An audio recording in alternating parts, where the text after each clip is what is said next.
Hello everyone, I greet in the name of God Almighty. My name is Apostle Nathan Silas, and today we have a very interesting video to react to. In fact, it's actually a video of what is really happening in our world today concerning Israel and then Palestine. So today we'll be listening to a rabbi who does not support the Israel state of what they are doing to their Palestinian, and this one was done with Safiyyah Ally.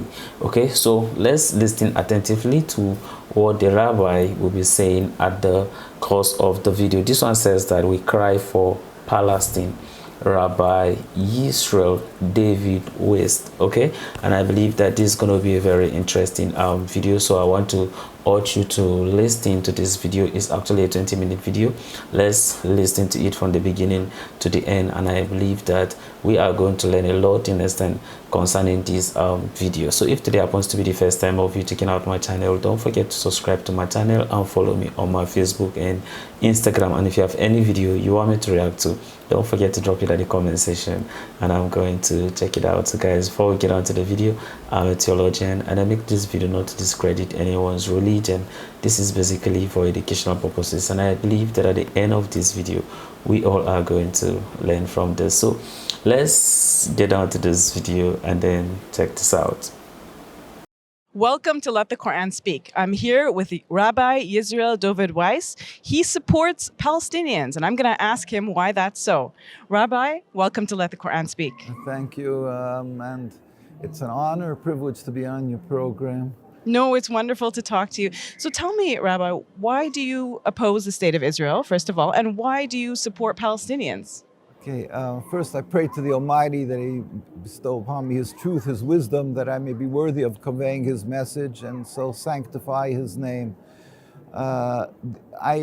It's not my personal opinion. What I'm representing, with God's help, is the opinion of the very religious Jews around the world, including in Al-Quds in Jerusalem, including throughout Europe and throughout the world, basically. We as a Jewish people have made a covenant with God 3,000 years ago on Mount Sinai. Moshe Rabbeinu and Moses went up and took the Torah from God, and we made a covenant to uphold the Torah. That is what Judaism is all about, to uphold this covenant, to be close to the Almighty, to be subservient to the Almighty. This movement, the concept of creating a state sovereignty, and what they want to call a Jewish sovereignty, that concept, is a movement that started around 150 years ago.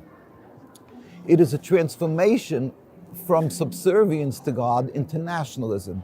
Have a piece of land, to be a nation amongst nations, to be comparable to all the great countries. Now, that in and of itself, even if it would have not affected the Palestinian people, the inhabitants, the indigenous people, in other words, if the land would have been uninhabited, it would still be forbidden for the Jewish people to have this concept of sovereignty, of a nationalism, because we have a long history. We made the covenant with God 3,000 years ago to uphold the Torah, and we were then commanded to go into the Holy Land and build a temple, which King Solomon built a temple. But we were warned by the Almighty and instructed by the Almighty that we have to be in a very high level of spirituality. If not, then we will be driven from the land. And that came around 2,000 years ago. The Romans and the Greeks, they came, they invaded the Holy Land, and the Jews were driven from the land as a nation. Once that happened, we were put under a decree of exile. And so for 2,000 years, we're under a decree of exile by the Almighty, meaning that we are told by the Almighty that it is His will that we should not be this sovereign nation. We should be loyal citizens in every country we're residing, and we should not attempt to return en masse as a large group of people, or try to recreate even one small 1 inch, 1 centimeter of a Jewish sovereignty, because it is like medicine from God to break our haughtiness. That's what we believe. So there is actually we were put under 3 oaths, and that King Solomon, who built the temple, wrote a book of prophecies called Shir HaShirim, Song of Songs, and he speaks about these 3 oaths that God put us under. One is that we should not return en masse to the Holy Land once we were dispersed amongst the nations. Secondly, we are not to rebel against any nation. We have to be loyal citizens in every country we reside. A Canadian citizen has to pray for the well-being of the country, even if you're not happy, or let's say throughout our history, Jews were many times forbidden to buy land and they were taxed to a much higher degree. Still in all, we have to be loyal citizens and not rebel against that country. Thirdly, we are not to make any attempt to end exile. Why? Because it's because of our sins we are spread out. God is compassionate. And the Almighty, when the time will come, which every Jew yearns for, that the time will eventually come, with the Almighty will make a metaphysical change in the world and all humanity will recognize one God. Then God will return us, and God himself will rebuild the temple without any human intervention. There will be a spirit, like a miraculous spirit in the world that will stop being atheists and so forth. Everybody will believe in God. It says, all the nations will hold hands and join to serve God. That will happen. Then we will return and we will become close to God again in his heart. How does that come about? Like, how would you know that we're in that state? We will know that because, like I said, there will be a spirit of holiness, of godliness. There will be a spirit of people returning. The Messiah. See, obviously the Jewish and Muslim people have a distinctly different concept of what the Messiah is, Mashiach. But we believe, but that's really neither here nor there, because what will happen, it will happen. And we were never deemed a threat for the Muslim people because of the difference of our approach, because we are clearly, as I've mentioned, we are forbidden to make any attempts to return. We just believe and we pray to God constantly that he should bring about this end day and when all humanity will serve him. So we yearn to return. We yearn with all our hearts. We say it every day in our prayers that we want. But we haven't. For 2,000 years, we patiently wait and we serve God, upholding the Torah, the covenant, in every land where we are, being loyal citizens and so forth. Zionism was created by mostly non-religious Jews. It was a nationalist movement of people who estranged themselves from God, from the Torah. They were non-religious. I always like to carry around a picture of the first, this was the Declaration of Independence, the first Prime Minister, David Ben-Gurion, and they're making a so-called Jewish state, 1948. Yes. And so it's Jewish. Supposedly they're returning to God. They're saying it's the end of exile, and not one of them is covering their heads. You know, so you see what the falseness of it. But still in all, the Zionists, they put on a facade and of Judaism. They incorporated religion in order that the world should say, oh, it's a religious thing, we have to support them. The evangelistic Christians and the millions and millions support them. Jews who don't know the Torah well, unfortunately, the more non-religious, and they say, oh, and they have this emotional playing, it's returning 2,000 years, we're in exile.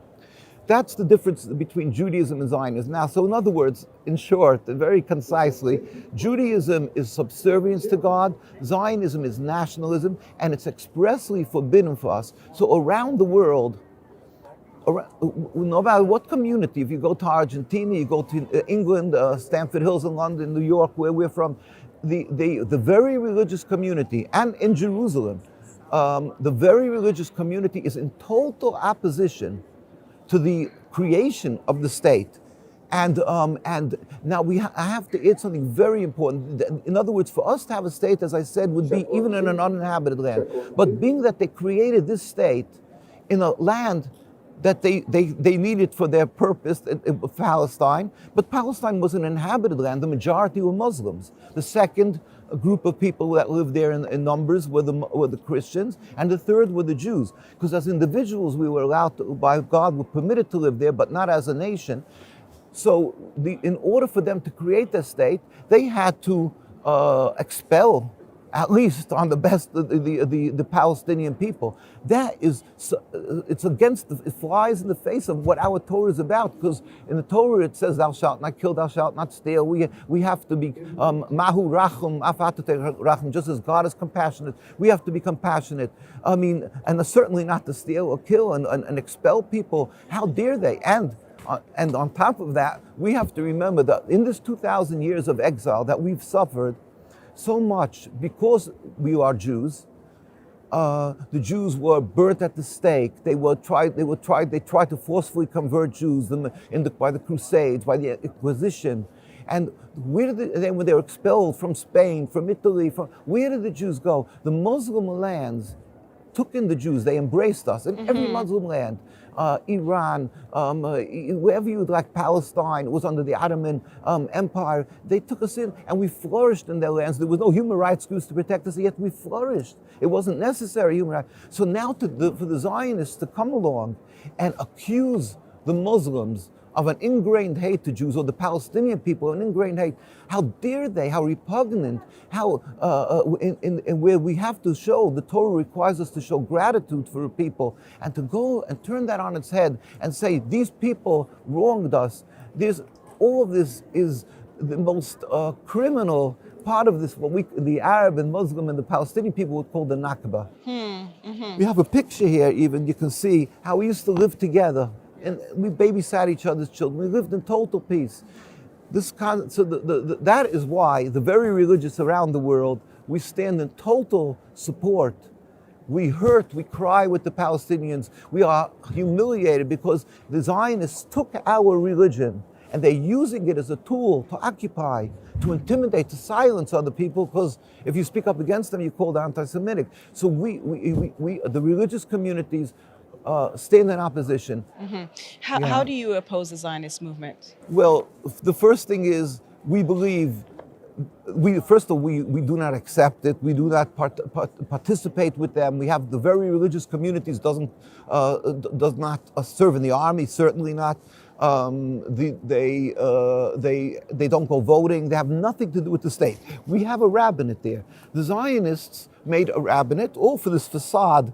They masquerade in Jews, so they made a rabbinate with a chief rabbi, and this is all by us irrelevant. We have a rabbi. We had in the 1920s, the chief rabbi of the religious community that was living there for hundreds of years was Rabbi Sonnenfeld, and he met with the king of Transjordan in 1920s. That's way before the state, to declare our loyalty and that we don't want to stay. He passed on in 1947, 1948. The chief rabbi was Rabbi Dushinsky. The Zionists then were turning out to be very successful in having the United Nations, through Britain, to get recognized. So Rabbi Sonnenfeld, Rabbi Dushinsky, of blessed memory, this is the records of the United Nations. In 1947, a declaration before the United Nations, he said, "We furthermore wish to express our definite opposition to a Jewish state in any part of Palestine." This is the very religious, representing the religious Jewish community, says we don't want a Jewish state. And these people are imposters, the one are doing it. And the history is, when he passed on, we took it next, you can see hundreds of thousands of people in the streets of Jerusalem taking up our next chief rabbi when he passed on. We have hundreds of thousands of Jews living there now under this Eid Harei, this God-fearing community that does not recognize the authority of the state of Israel. In fact, they demonstrate daily. When they demonstrate and you see children we never carry arms, we're not military, they get beaten. Old men get assassinated, rabbis. It's unbelievable. You can go to our site, NKUSA, and see, and the world is silent. They don't even talk about the fact that Jews daily are demonstrating against the occupation. And it screams to the skies what is happening, the injustice to the Palestinian people and to the Jewish people who are living there, who refuses to accept this authority. So, Rabbi, do you ally yourself with other Jews who are not Orthodox, who oppose the state of Israel? Oh, that is a very good question. We, being that there was the Reform movement like 250 years ago, and our rabbis at that time issued a fatwa. Basically, okay. 200 of the leading rabbis of Europe when they said this is a heresy, it's a rebellion against God. You can't reform God's Torah. They don't eat kosher, they don't keep the 10 Commandments, they don't keep the Shabbos, the Sabbath. So they said we're not to be affiliated with them. So we work with the Muslim people, we work with the Palestinian people, and they'll come to the same demonstrations, but we won't have joint activities directly. But if they're there, they do. A lot of them, a lot of people who are Jewish, who are non-religious, they feel it's human rights, or because even other Jewish reasons, that they'll stand up in opposition. There's many, really tens and tens of thousands or more who are opposing the occupation. But we are coming from the core issue that the Zionists are claiming the legitimacy. We are telling the world that they're conning the world. It's unacceptable. So we're coming from the religious state. And here, this is a picture of a girl behind bars. Every boy and girl who turns 17 becomes a criminal from the religious community because they refuse to serve in the army, in the IDF, which is mandatory military service. So these are all very, very critical issues. Why is it so critical for people to understand? Because people, they're very wily, they're very efficient in what they do, the Zionists, and they like to refer to themselves as a Jewish state. They insist to be referred as a Jewish state. Why? Because then they know that if anybody wants to oppose what they're doing, criminal to the Palestinian people, they're taking their homes, they're stealing, they're killing, they're doing so many terrible crimes. But if you say a word, you're speaking against a godly religion, and you're attacked as being anti-Semitic, and now they're making a new law. They're trying to pass the IHRA, I think, and that's going to say that if you speak up against Zionism or the state of Israel, it's anti-Semitic. What could be more ludicrous and what could be more unacceptable than such a concept when the very religious communities are being oppressed and insisting, we are Jews. My grandparents were killed in Auschwitz. Most of our communities are immigrants from Europe. We died because we were Jews, because we insisted on remaining this religion, our covenant to God. And we did not accept that because we suffered, that therefore we're going to turn around and occupy another people. We suffered, and now we should go sin against God that we gave our lives for by stealing and killing and doing against God's will. And so we're against the Zionism, and we are being oppressed. The ones of the Jewish people who found a home in Palestine and were living there, these immigrants, and they were living there, they're trying to catch the breath from so much suffering. All of a sudden, they enjoyed being under the authority of the Ottoman Empire, and all of a sudden they're thrown under the Zionist control and told that if you stand up and oppose this rebellion against God, you are thrown into prison, you are a criminal. How does the world take the authority to dictate in our religion what it's, instead of respecting our scholars, which you have here in Canada, if you have in the United States, we have our community, let's say in New York, it's the largest concentration of religious Jews where I lived right across from Manhattan, Williamsburg, Brooklyn, miles and miles, and there's not one single Israeli flag. The chief rabbi of Palestine, Rabbi Teitelbaum, moved there, and these distinguished communities, thriving, illustrious communities with great scholars and pious people and businessmen, and they all insist that we are a religion to serve God, and God forbid that we should accept the occupation. And now if we decide to speak up against this rebellion against God in the name of my religion, and call out to the world that they're imposters, they're using my religion, that we should be, and people who are standing together with us should be accused of being anti-Semitic, that is unjust, it's unacceptable, and we decry that. And that's what we do we try with God's help. We pray to God that He should bring a speedy and peaceful dismantling of the state. At the same time, we go to the United Nations, we go with Palestinian people to cry their hurt, to go to their demonstrations, to try to educate. We go to universities, to colleges, to conferences, and to tell to the politicians, to have them change their approach and not to support the oppression of the Palestinian people.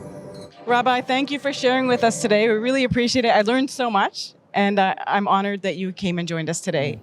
I'd love to do it again whenever we can expand on all the different issues and our history of how we live together Yes. in harmony and in such a beautiful to serve God. And distinctly, you know, we have different religions, but it was never an impediment You're right, yeah. coexistence. And there's so much to talk about, so much There of is, the yes. facts. So one day we'll continue with God's help. Inshallah. You say Thank you. inshallah too, right? We say in Mirz Hashem or Be'ez Hashem with God's help. But I say inshallah. Yes, yes. All right. Thank you so much for joining us. I appreciate it. Assalamu alaikum. We have some exciting news to share with you. As you know, Let the Quran Speak has been on TV screens and social media for 22 years. We've been reaching people all around the world. Guys, that's a very interesting video. Listening to this rabbi, of course, giving us a much more detail, you understand, about the Jews, and then also with the Zionism, and then how they make use of Judaism, and then convince other Christians, and then people apologists, and then some of the Christian apologists all over the world, and then make them feel like whenever they take a decision, they are taking it, innocent, on behalf of the Israel. So when you kick against it, or when you say something, innocent, that is in contrary to what they are doing, then it will look like you are going against God. So when you understand what this rabbi is saying, you would realize that the Zionism are making use of the Judaism to went on to attack innocent people against the will of God, or shall I say against the commandment of God. So they are performing a lot of atrocities, innocent, to the people of Palestine, right, through their occupation agenda, therefore rendering people, innocent, homeless, killing innocent people, taking life, stealing lands, which is not what, in a sense, God has says that we should do. If God wanted them, in a sense, to occupy that, God on its own can't do it by himself. We need not to fight, in a sense, for God is so powerful. Since we all recognize, and then we says that God is powerful, so why do we have to fight for God? Why do we have to fight to change the destiny of what God has said is going to come to pass? You see, these people, in a sense, doing this and then making use of, you understand, the religion, and then therefore commit, in a sense, a lot of atrocities to a lot of innocent people, children, and all those things. And then people, in a sense, who have no idea about some of those things, in a sense, will keep supporting and say, oh yes, this is the land that God promised them and all those things. Whereas that's not the right way to go about. It means that people are failing to be able to maybe separate, you understand, the Zionism from Judaism. And that's why I see these people are now making use of the religion, right? They are making use of the religion to do a lot of things that are not of God.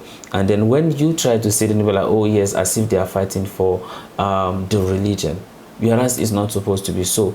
You see, this is the kind of similar thing that you can see terrorists who go and do some things that are bad, and then they will now say Allah is great, and then therefore people will end up tagging everything to Islam, and then make Islam look like it's a terrorist or religion, whereas, you understand, Islam has nothing to do with terrorism.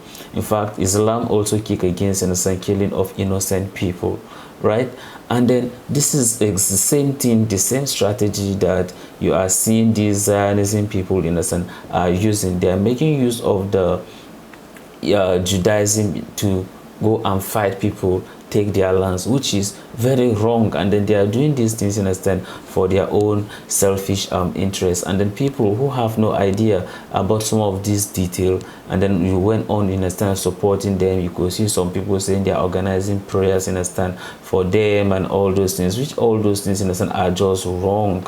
Okay, you don't went on, in a sense, to support, in a sense, this kind of atrocities they are actually doing in the Middle East. This is not good, and I totally support what the rabbi, in a sense, is actually, in a sense, talking about, even though this happens to be my own opinion. But then I do not support, in a sense, this attack that Israel are launching, in a sense, against the Palestinian. I do not support some of these things, but nevertheless, everything still end up, in a sense, to be my own opinion. I know that a lot of you have your own thought and opinion concerning some of those things that are happening, in a sense, concerning this fighting that is happening in the Middle East. Well, you can actually drop your thought and opinion, in a sense, at the comment section. I know that a lot of you will know more, in a sense, concerning this, and then I would like to welcome such, in a sense, at the comment section, or of course we'll keep learning, you understand, from one another. I think this rabbi have kind of give us a lot of detail, you understand, about how things, you understand, have transpired, you understand, since, you understand, many years, you understand,